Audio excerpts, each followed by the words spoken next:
News Mongolia today. Election 2024. Mongolians living abroad will vote on June 20th to 23rd. Mongolia traded goods with 124 countries in the first 5 months of 2024. Bhutanese ambassador to Mongolia presented letter of credence. For the news, stay tuned.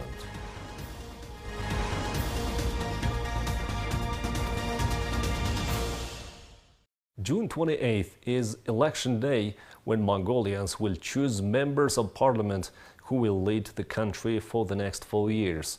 April 28th was the deadline for parties to apply to participate in the parliamentary election. Mongolians living abroad will be able to vote at Mongolian embassies and consular posts from June 20th through 23rd. We have details in the following report.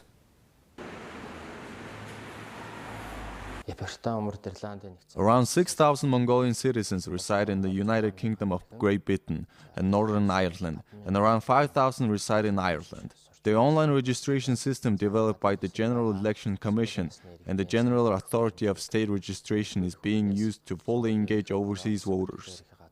We're collaborating with the London Police and Protocol Division of Foreign, Commonwealth and Development Office to maintain election integrity. Preparations are underway for voters lists, installing an offline VPN system for data security, CCTV surveillance, additional resources for people with disabilities, voting booths, and ballot boxes. Following amendments to the election law, parliamentary elections will be held using a mixed electoral system, with 78 seats elected by multiple non-transferable votes in 13 multi-member constituencies and 48 by closed-list proportional representation at the national level. To qualify for proportional seats, parties and coalitions must have candidates running in at least half of the seats in each constituency. A 50% voter turnout is required for constituencies' results to be considered valid, or another round of voting must be held.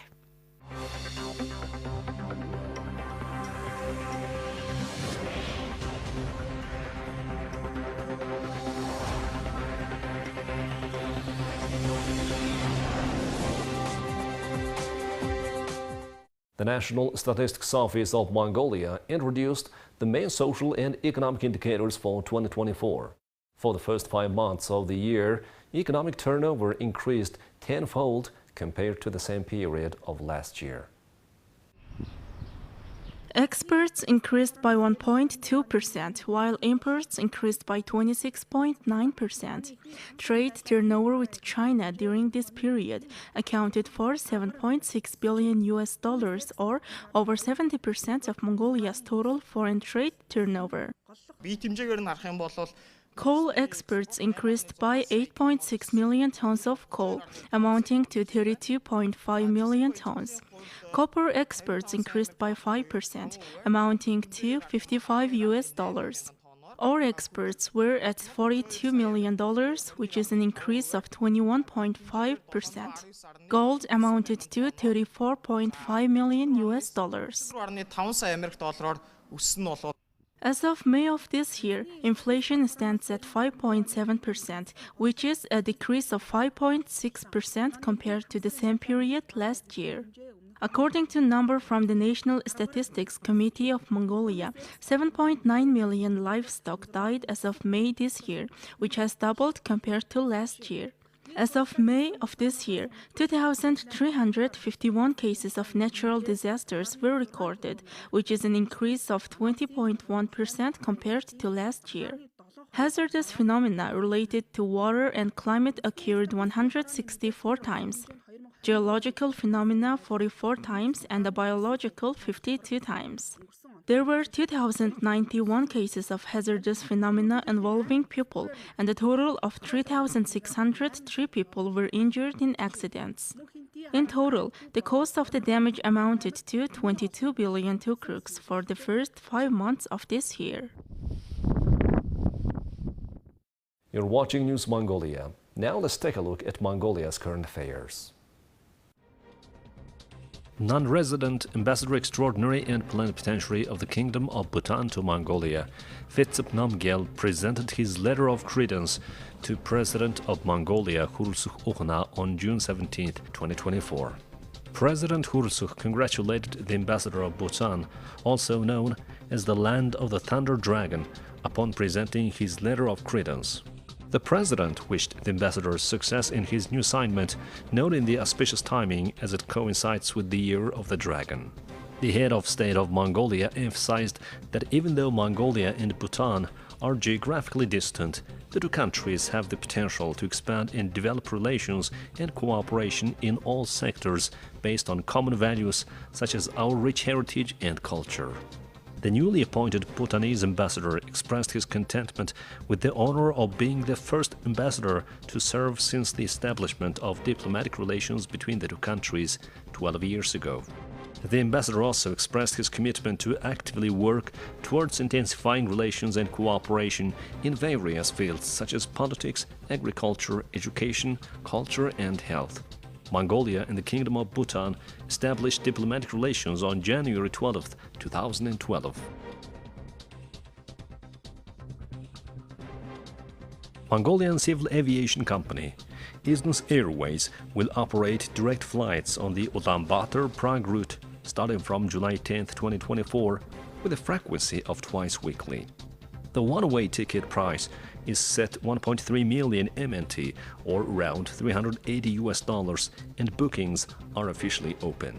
Mongolia and the Czech Republic have actively worked together towards establishing direct flights between the two countries, and discussions on this topic were held during an official visit made by the Foreign Minister of Mongolia, Patsitsik Batmung, to the Czech Republic in May 2023, as well as the Intergovernmental Commission meeting in Ulaanbaatar in October 2023.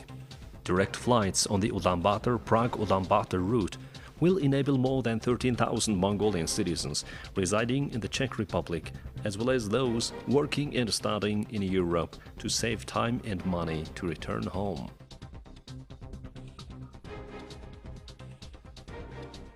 Chinzarg, a teacher at Mongolia's Shinui school, with his two students, participated in the Avashana International Biology Olympiad held in Bukhara, Uzbekistan from June 9th to 14th, 2024. Michelle, a 12th grader at this school, earned a silver medal at the Olympiad, while Doljun Surung, a 9th grader, received an honorable mention. This was the inaugural Asian Biology Olympiad, with more than 100 students from 19 countries competing. International and regional science Olympiads are held annually. For instance, the Asian Physics Olympiad and the Mendeleev Chemistry Olympiad typically see participation from 20 to 28 national teams each year. Now let's take a look at the currency exchange rates provided by Mongol Bank.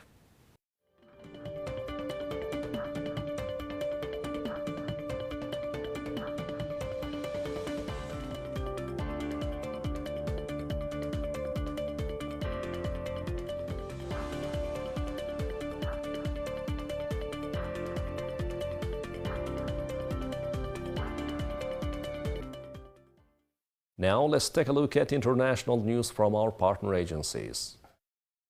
A record number of more than 20 NATO member nations are meeting the Western Military Alliance's defense spending target this year, NATO Secretary General Jens Stoltenberg announced on Monday. The increase is largely attributed to the heightened threat of expanding conflict in Europe due to Russia's ongoing war in Ukraine. To say ahead of time, I'm going to miss you. The U.S. president praised the alliance, stating that it has become larger, stronger, and more united than it's ever been under Stoltenberg's leadership. This marks a significant shift, as only 6 of the 32 NATO members met the defense spending guideline in 2021, prior to Russian President Vladimir Putin's full-scale invasion of Ukraine. NATO was founded 75 years ago. And I think the lessons we've learned then and about standing together to defend and deter aggression have been consequential. And we've made NATO, under your leadership, we made it larger, stronger, and then it's more united than it's ever been. So And John, it's a very important announcement to make today. A record number of allies meeting a NATO commitment to at least 2% of their GDP on defense. And in fact, the number is more than double since I took office, and I look forward to building it on all this progress next month when we have the 75th meeting here in Washington. Last year, NATO members committed to spending at least 2% of their gross domestic product on defense. The surge in defense spending reflects growing concerns about the war in Ukraine and its potential implications for European security. And also many thanks for hosting the NATO summit here in Washington, D.C. Next month.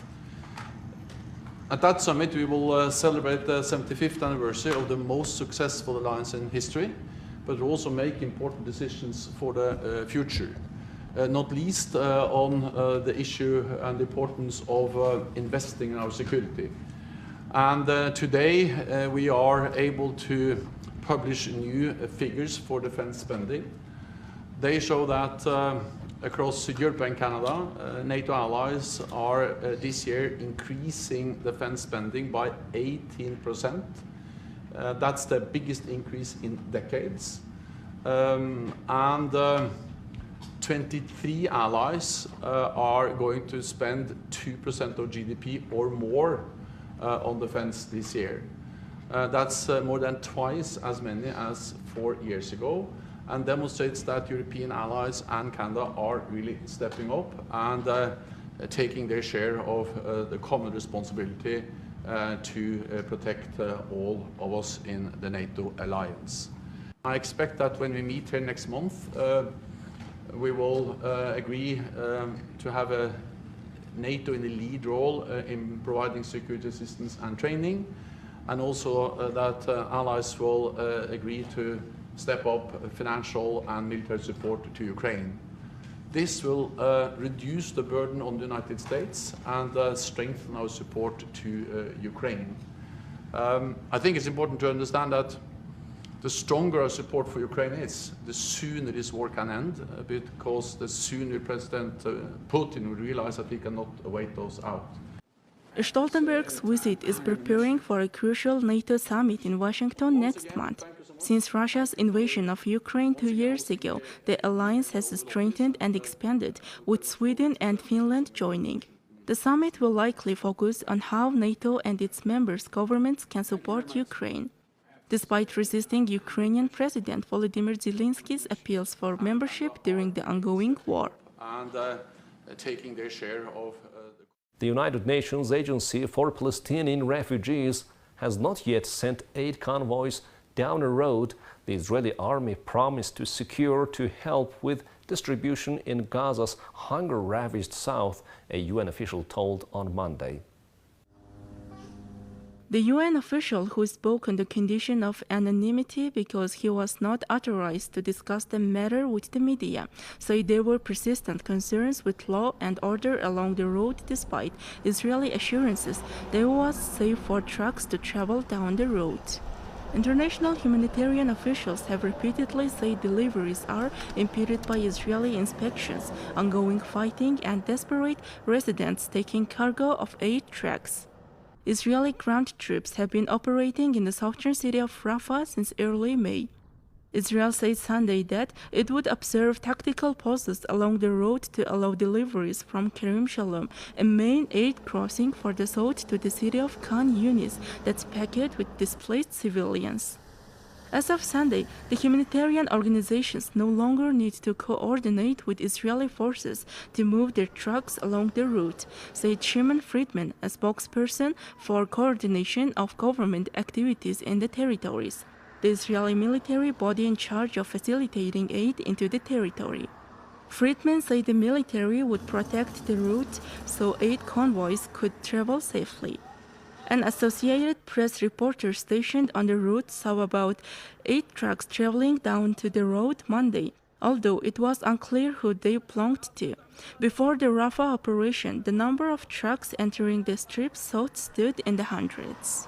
Coordination of government activities in the territories. The Israeli security body responsible for the aid shipments said that only 62 trucks reached the Gazan side of the crossing on Monday, all of them privately owned. In a reminder of the challenging climate, the Israeli military said Palestinian militants fired a rocket that landed near the Kerem Shalom crossing late Monday. It said there were no injuries or damage. Now let's take a look at the weather forecast for Mongolia and the world major cities.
Well, that's all for today. Thank you for staying with us. We'll see you tomorrow with more news and updates. Goodbye.